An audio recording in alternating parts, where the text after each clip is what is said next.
And it's a story we first brought to you Monday when an Eastern Carolina Police Department said a man's body was found floating near a dock. Now the man's aunt is talking to WITN. Her feelings of loss are even more profound as she is also related to one of the three men who went missing back in 1982, whose remains police are confident were found in a car pulled from Jacks Creek months ago. Amarachi PKG talked to the police chief and the aunt of the man whose body was found Monday. She joins us live now in Washington with more. Amarachi.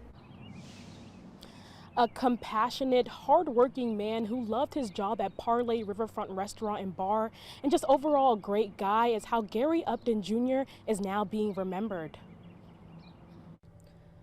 Lexa McMicken remembers hearing the news Monday about her nephew, Gary Upton Jr. Oh gosh, just total shock. It was that day that officers and fire crews were called around 6:30 a.m. to Washington's boat docks. First responders say they found 54-year-old Gary Upton Jr. in the water. Police say he was pronounced dead at the scene. McMicken is now reminiscing on the last time she saw Upton. When he got ready to go, he had hugged me and went about 10 or 12 feet and came back and said, "I need to hug you one more time." And I said it was almost like he sensed that was going to be our last time. And the impact he left behind.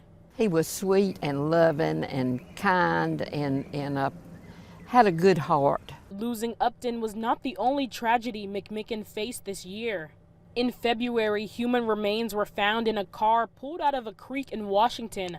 Police are confident those remains belong to three missing men, though it has not been officially confirmed. David McMicken was one of the men who were last seen in a bar in Chocowinity back in 1982. With regard to Jacks Creek, we're still just waiting on the DNA results to come back from the medical examiner's office, and that's a long process. David was also Lexa's stepson, and although she never got the chance to meet him, she says the loss still was a shock. It had been 40 years, and after 40 years, you don't expect it to ever happen. And she's now on the long road to healing after losing two loved ones to tragedy. One day at a time is all you can do. Now, according to Rawlinson, people at the dock saw Upton before Monday struggling to get on his boat, so at the time they believed that it was an accident. However, they are still waiting on the autopsy to confirm his cause of death. Reporting live in Washington, Amarachi PKG, WITN News.